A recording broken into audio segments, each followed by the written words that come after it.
Hey, my name is Jack, founder of Socialverse, previously known as Flick.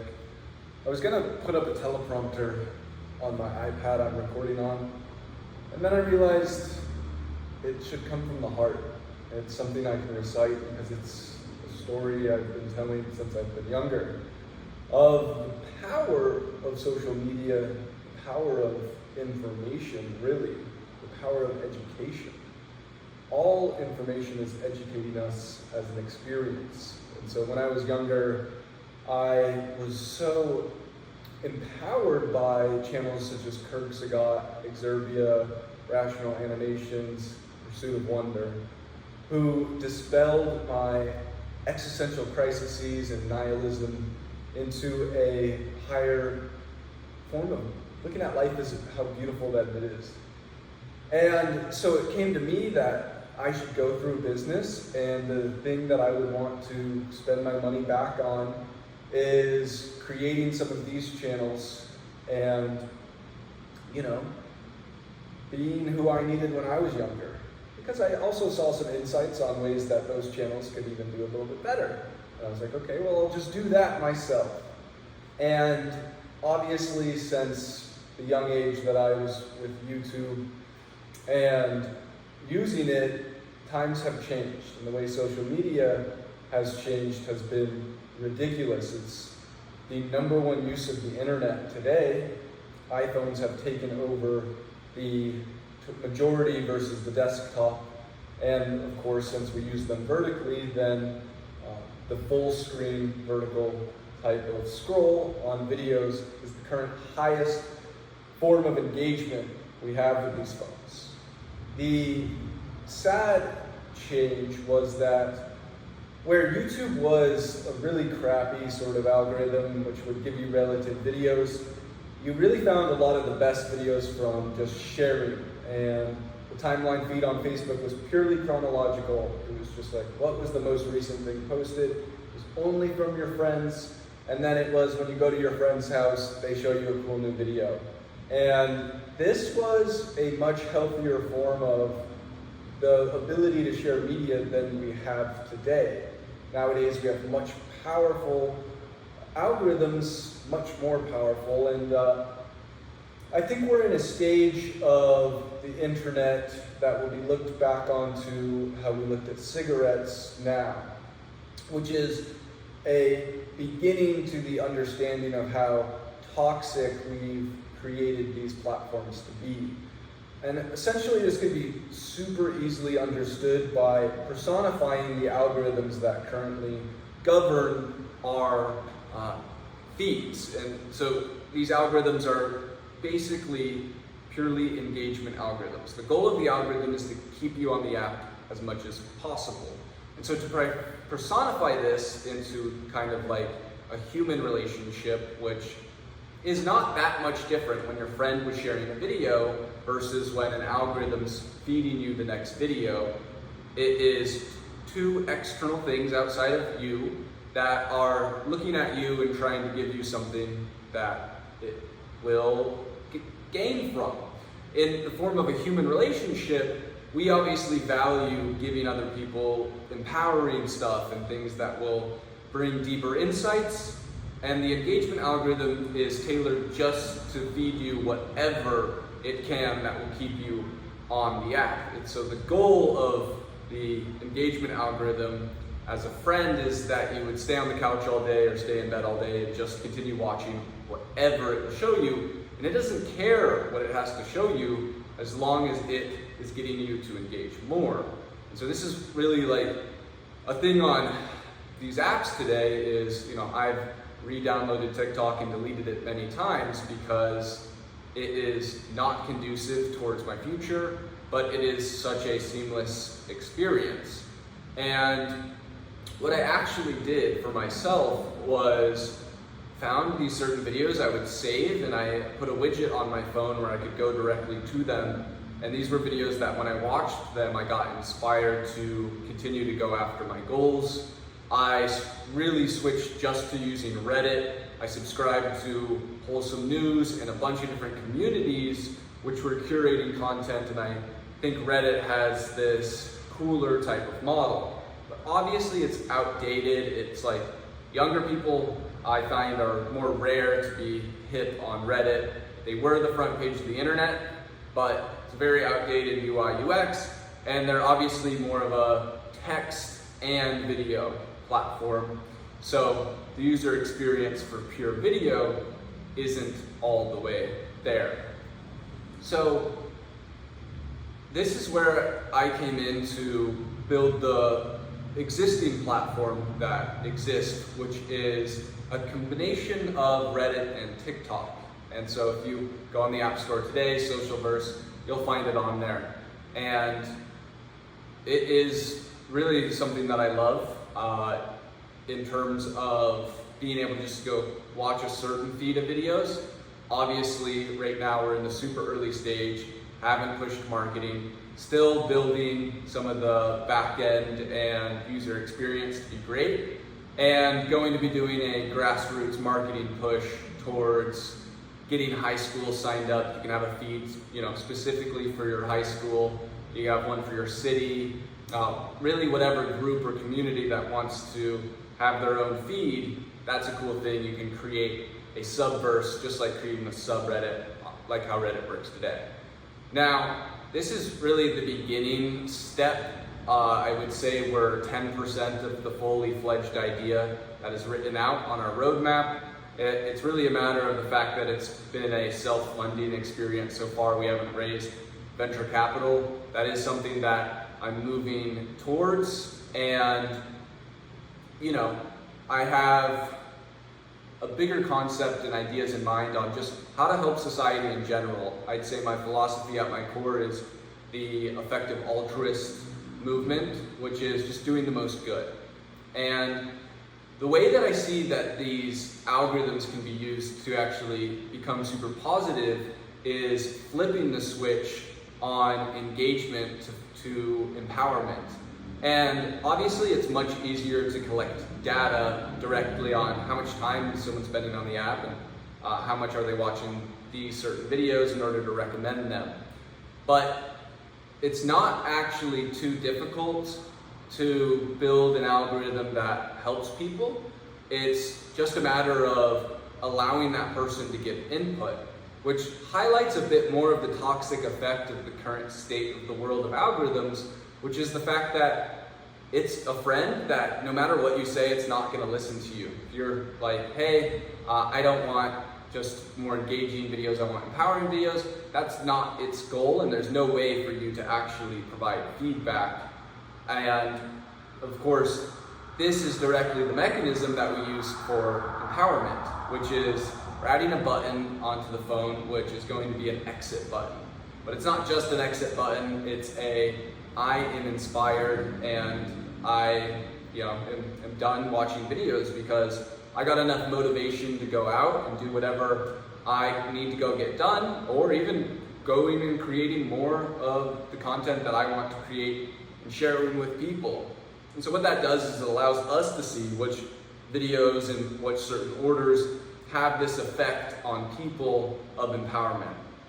So beyond the current model, which is just a choose what you want to consume in a community aspect, which already has a positive health benefit to the degree of if you don't really choose what you consume, you don't choose what you become. So it allows specialized communities to form and different sort of universes of content to exist.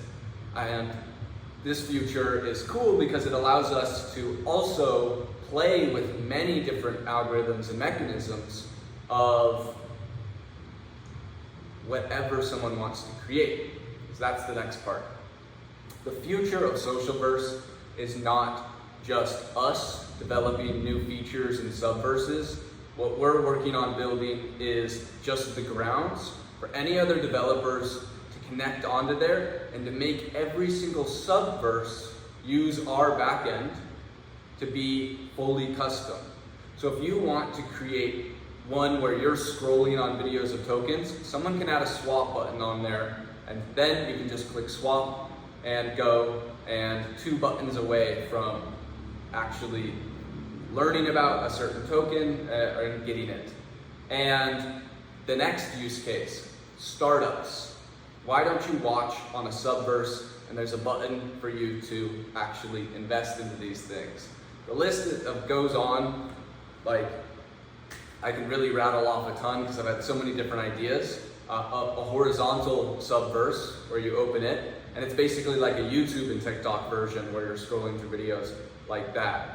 And so what this brings in is really the Roblox model or the Minecraft model, which is build a substrate for people and allow the community to build on top of it. And that's super cool because it allows you to always stay ahead of the game as a company by just giving the ability for all other people to use the platform. You're essentially decentralizing the capability to spin up a new social experience on the social network. You're decentralizing the actual network to the community. And so the first version of this will simply be video-based stuff, but I completely see a future where people are crafting totally different things, and rather than a new trend, which is a new filter, what we'll start doing is sorting the new subverses by growth and allow people to actually find these new trends of new ways to be social. And this is the Socialverse. And so also beyond that, what we're going to be doing is really rating these algorithms, because we're not going to restrict the ability to use the engagement algorithm in certain subverses. But what we're going to do is give it really a health score. So people understand the same way when you go out to a restaurant, some of the food is labeled with calories and we understand that better. I want to be able to transparently show, okay, here is how this algorithm is going to be working. So you can pick and choose. We're not going to fully restrict it, but we want to give the data to the people. So beyond that, I am just super excited about the capability to filter stuff, just like how you can do on Reddit. When I find a new favorite subreddit, what I'll do is I'll just go to top of all time, right then and there, top of the month, top of the year, and I'll watch those certain videos all in order. So another filtering mechanism that's pretty cool. And the other mechanism that is, I think, going to be a vital key of different subverses is the ability to set exact lengths. What we had with Vine was a limit of up to 6 seconds in that feed. And then what we had with TikTok was a minute, then they added 3 minutes, then they added 10 minutes. And I think each experience is totally different. So the ability for us to have a Vine subverse is completely there, where you can't upload to it unless your video is under the 6 second mark. The other cool part about that is we can have only videos over an hour long. And that's really going to be, while you're searching through that one, that you're watching a trailer for something that you know is going to go on a long time, and stop whenever you find a good one. The other part is being able to filter on specific stuff. It's really just the capability for, as a human, to search for a more specific, more intentful, more purposeful experience on the platform. That's the vision of Socialverse. I couldn't be more excited to be bringing it into the world, and I wanted to make this video as a means of sticking us on the internet, telling the mission and a bit of the story. And we are really looking to find the best talent in order to grow on this project. So if you are someone who feels inspired and wants to be a part of this type of project, please go in the description. I'll leave a link there in order to join the application. And any ideas, feel free to leave them in the comments, and feel free to join the Discord. Basically, as much as possible, I want to make this build a experience for the community to be a part of, because look, when you build an application, you're building it for the community that is using it. So right now, the main thing we are working on is creator monetization. And that means making subverses able to be locked. And this is essentially a mix of Patreon and TikTok. What you'll do is you'll lock your content behind here. Someone will have to pay a subscription in order to see it. So in this case, it's a pretty cool, unique thing in the market right now, which is, I don't know of any existing platforms which are fully vertical video based blocking that. I believe that influencers will use this, one, for just exclusive content that might get banned on TikTok. Obviously guns and fireworks and stuff like that people use is going to be able to be on here, and restricted from the kid access. Of course, we're going to make a very kid-friendly experience. The other portion is just your best information. It's a masterclass type of capability. You can go on there and you can give your best tips as a creator. Then someone can pay in order to access this. And this type of university style of consuming content, just flicking through in this way, that's become massively popular as YouTube and Instagram and Facebook copied the TikTok model. Obviously, it's one of the most engaging ways to consume media on the phone, which is filling up the entire phone with it. I would also like to say, go on the app, enter one of the Socialverses and click the view button. You're going to see the best view experience for consuming vertical media that exists on the market today. That's one thing I'm super proud of. Beyond that, there's many more features that are going to continue to get worked out, and we're giving 55% of all advertising revenue back to consumers and the creators. So one unique thing is our watchers are actually going to earn while they're watching. What we're doing is using Web3 as a means to put that advertising revenue back into the token. This buys it into two different pools. One pool where the creators earn from, that's 35%, and then one of 20% for the consumers. The actual metric on TikTok that they're paying out right now is under 3%. So obviously it's going to be just massively a difference in terms of the amount of views you have to get the same payout metric. And what we're also hoping is that we get a just entirely higher quality audience, because it is something to say of a more purposeful and intentful app often brings in higher quality types of people who are mindfully consuming, are mindful about their lives and caring about what they're putting into their body, or in this case, their brain. Jack out.